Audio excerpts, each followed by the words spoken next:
طيب، السلام عليكم جميعا ورحمة الله تعالى وبركاته. اليوم يوم الخميس يوم 11/7/2024. شايف البلابسة فاكين دعايات قالوا الدعم السريع انسحب من كل الارتكازات في ولاية الخرطوم كلها.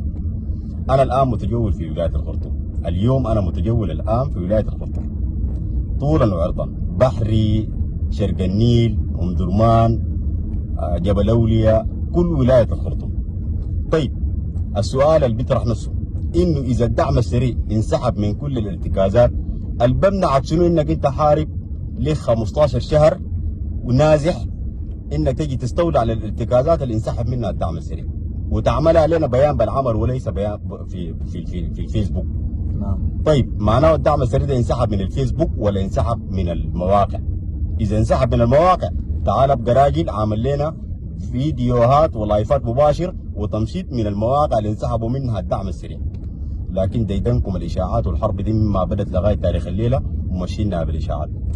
يا اول حاجه كده يا جناب ابراهيم بغال، والله الان نحن متجولين في الخرطوم، ودعايه معروف البلابسه ما عندهم حاجه غير الدعايات، عندهم حرب اعلاميه. الان احنا في الخرطوم كل الارتكازات موجوده، حتى احنا ماشيين قدام اول ارتكاز وكل الارتكازات موجوده، بحر الخرطوم كل العاصمه موجوده الحمد لله، ما في حاجه، كل الناس 100 كل القوه 100 وكل الناس موجوده. احنا نقول لكم شنو؟ اثنين بس، نصر او شهاده.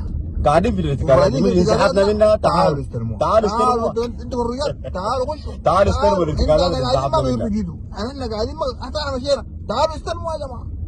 انا بقول له عمركم ما تجوا، عمركم ما تجوا، اثنين بس، نصري او شهاده. يا كملتونا الشت يا كملناكم الشت، الشت. لكن احنا اثنين في الدنيا من يسوع يا بلادسه. والتحية لكل الأشاوس ونتمنى لهم النصر قريب إن شاء الله.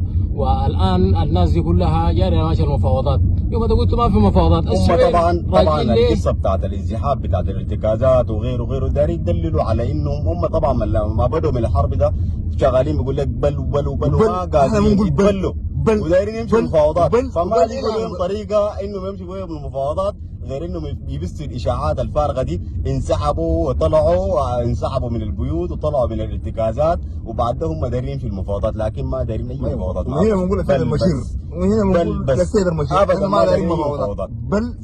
زمان لما تقول لهم لا المفاوضات بيقول لك بل. هسه الليله تقول لهم لا للتفاوض بيقول لك انا على ابو اهلك، بيسبوا لك دين هم ذاته الكيسان. ما في اي مفاوضات والله، باقي يا بل بس لغايه ما نتسع من جذوركم وننتهي منكم للابد. وكل الاشاوس قول لهم طق نظيف زي ما قال السيد المشير، طق نظيف. بارك الله فيك. تحية لكل الأشاوس، شكرا لكم.